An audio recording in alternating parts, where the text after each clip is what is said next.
The day Aunt Eleanor died, I was elbow-deep in garden soil, planting the hairline roses she'd given me for my birthday. My phone buzzed 3 times before I finally pulled off my gloves to answer it. Miss Blackwood? A formal voice I didn't recognize. This is James Morton, your Aunt Eleanor's attorney. I'm afraid I have some difficult news. My heart stopped. The roses suddenly felt heavy in my hands. Eleanor's last gift to me. What happened? Your aunt passed away in her sleep last night. He hesitated. She left explicit instructions for me to contact you first, before anyone else in the family. I sank to my knees in the dirt, barely registering his words. Aunt Eleanor, the woman who taught me to read, who'd snuck me chocolate chip cookies during dreary family functions, who'd supported every dream I'd ever had, was gone. Miss Blackwood? Are you there? Yes, I manage. I'm here. What do you need me to do? Your aunt left specific instructions about her funeral arrangements. And, another pause. She left you a letter that must be opened before the service. Would you be able to come to my office today? I looked down at the roses. Queen Elizabeth variety, Eleanor's favorite. She'd handed them to me just 2 weeks ago, her eyes twinkling with her usual mischief. These have been in my family for generations, she'd said. Just like secrets. At the time, I thought it was just another of her cryptic comments. Now, I wasn't so sure. I'll be there in an hour, I told the lawyer. James Morton's office was exactly what you'd expect from someone who handled old money. All dark wood and leather-bound books, with a view of the city skyline that probably cost more than my yearly salary. He stood as I entered, offering a sympathetic smile. Miss Blackwood, thank you for coming so quickly. Please, have a seat. I sat in one of the plush leather chairs, trying not to fit it. Mr. Morton, what's this about? Why did Aunt Eleanor want you to contact me first? He reached into his desk drawer and pulled out 2 envelopes. One was thick, official-looking, with the law firm's letterhead. The other was smaller, cream-colored, with my name written in Eleanor's elegant handwriting. Your aunt was an unusual woman, Morton said carefully, brilliant in business, but also quite particular about how things should be done. She left very specific instructions about her will and her funeral arrangements. That sounds like Eleanor, I said softly. He slid the cream envelope across the desk. She wanted you to read this privately. Then we can discuss the rest. My hands trembled slightly as I picked up the envelope. Eleanor's distinctive perfume, roses and vanilla, still clung to the paper. I opened it carefully, pulling out a single sheet of her personal stationery. My dearest Olivia, if you're reading this, I've finally run out of time. Don't be sad. I've lived exactly the life I wanted, which is more than most people can say. But I need one last favor from you, my darling niece. At my funeral, you'll need to read a letter. One that will change our family forever. You'll find it in the hidden compartment of my jewelry box. The one I showed you how to open when you were 12. Remember the trick with the rose carving? Some people might call this revenge, but I prefer to think of it as justice. Long delayed, perhaps, but justice nonetheless. The truth is, I've left everything to you. Montgomery Industries, my personal assets, all of it.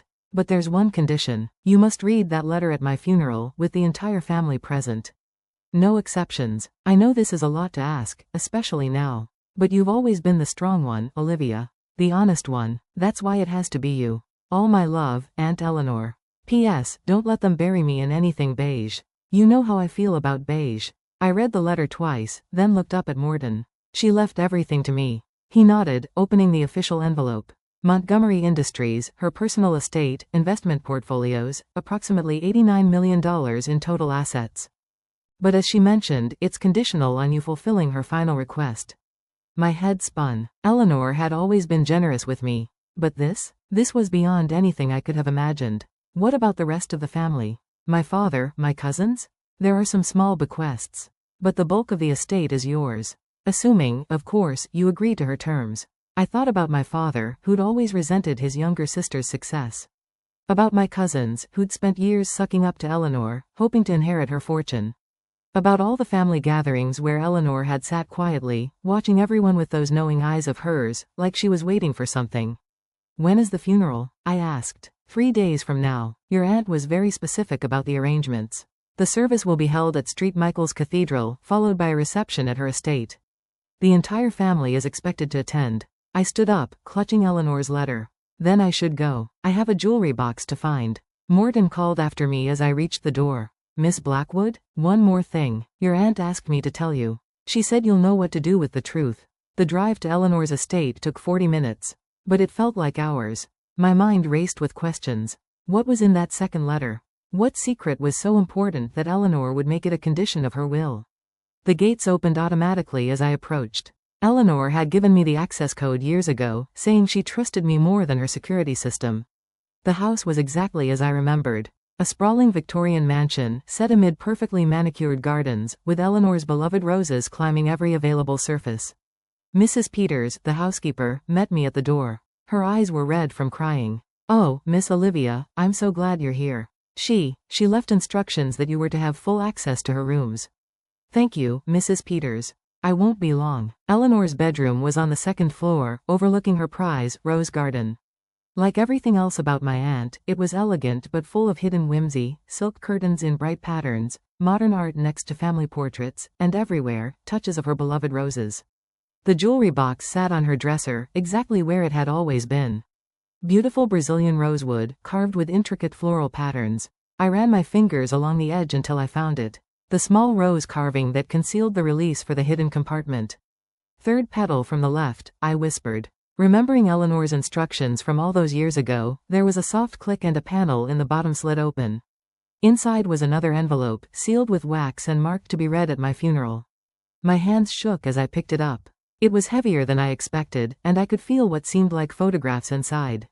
For a moment, I was tempted to open it right there. But I knew Eleanor, everything she did had a purpose. If she wanted this revealed at her funeral, in front of the whole family, she must have had her reasons. I slipped the envelope into my bag and took one last look around the room. On the bedside table was a framed photo I had never seen before. Eleanor as a young woman, standing in front of Montgomery Industries' first office. She was smiling, that knowing smile of hers. The one that always made me feel like she could see right through people's pretenses. "What did you know, Auntie Eleanor?" I whispered to the photograph. What secret was worth waiting a lifetime to reveal? The next 3 days passed in a blur of funeral arrangements and family drama. My father called 6 times, alternating between concern about my involvement in the arrangements and barely concealed anxiety about the will. My cousin sent a barrage of text messages, each one more transparently self-interested than the last. Through it all, I kept Eleanor's sealed envelope close. At night, I'd take it out and look at it, wondering what revelations it contained. What truth was so important that Eleanor would stake her entire legacy on its revelation? The morning of the funeral dawned bright and clear. I dressed carefully in a deep blue suit, Eleanor's favorite color, and pinned one of her prized roses to my lapel. The envelope felt heavy in my bag, like it was weighted with more than just paper and photographs. St. Michael's Cathedral was packed by the time I arrived. The Montgomerys were old money, and Eleanor had been a prominent figure in both business and philanthropy. The pews were filled with a mix of family, business associates, and city officials. My father intercepted me as soon as I entered, his face tight with anxiety. "Olivia, we need to talk about the will. Morden won't tell us anything. Says we have to wait until after the service." "What's going on?" I met his eyes steadily. "We'll all find out together, Dad. That's what Aunt Eleanor wanted." He grabbed my arm as I tried to pass. "Olivia, if you know something, let go, Dad," I said quietly, but firmly. "This is Eleanor's funeral. Show some respect." The service itself was beautiful, exactly as Eleanor would have wanted it. No beige in sight. The flowers were all roses in deep reds and vibrant pinks, her favorite colors. The minister spoke about her generosity, her intelligence, her dedication to making the world better.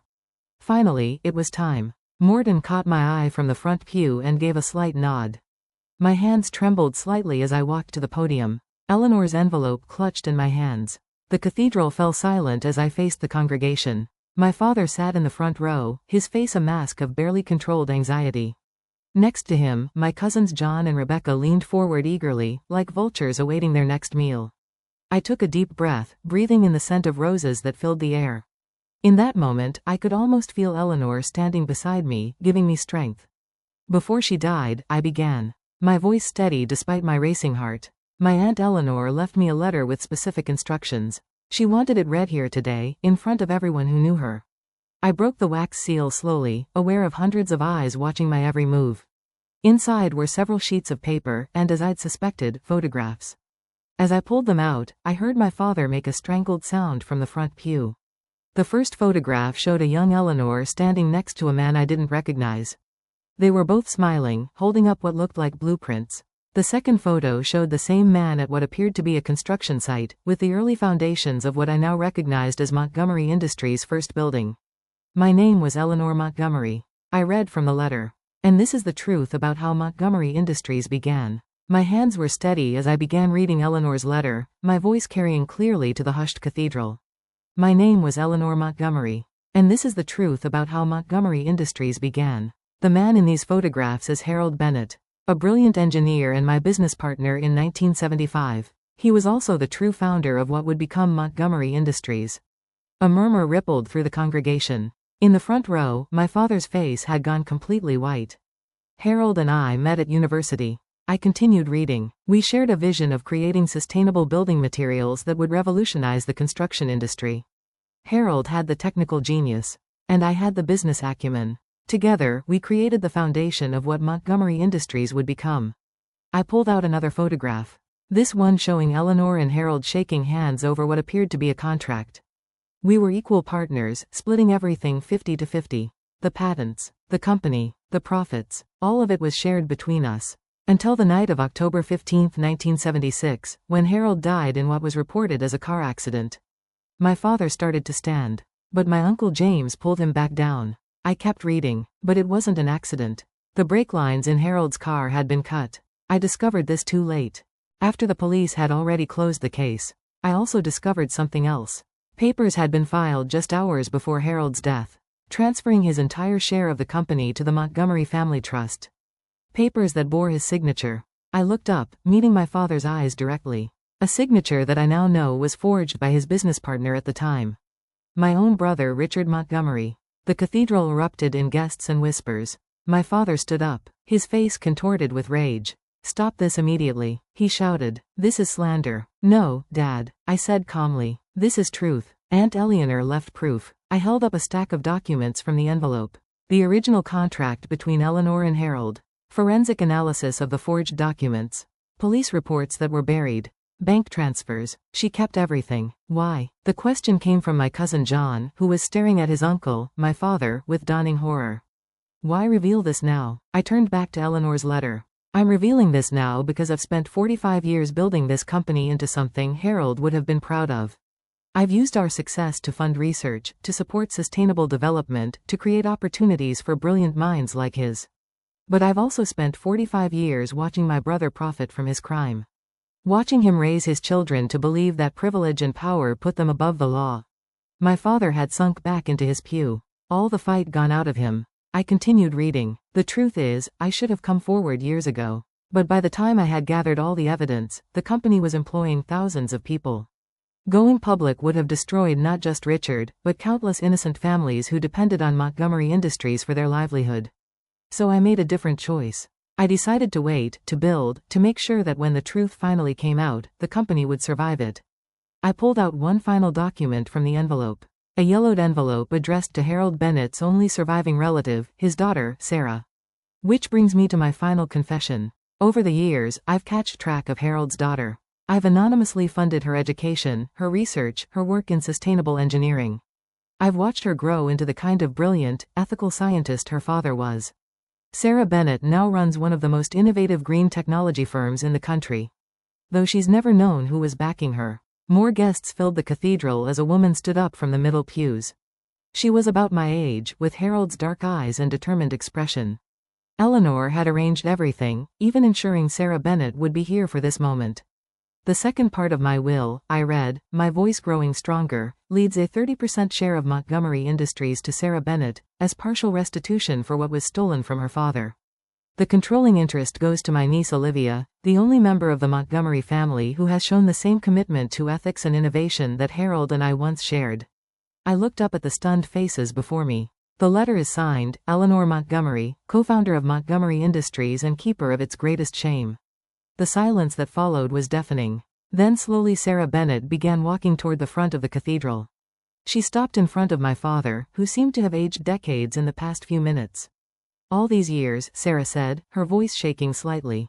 I thought my father was a failure who abandoned his work. I never knew, never imagined. Ms. Bennett, I said, stepping down from the podium. I'm so sorry for what was taken from you. She turned to me, tears in her eyes.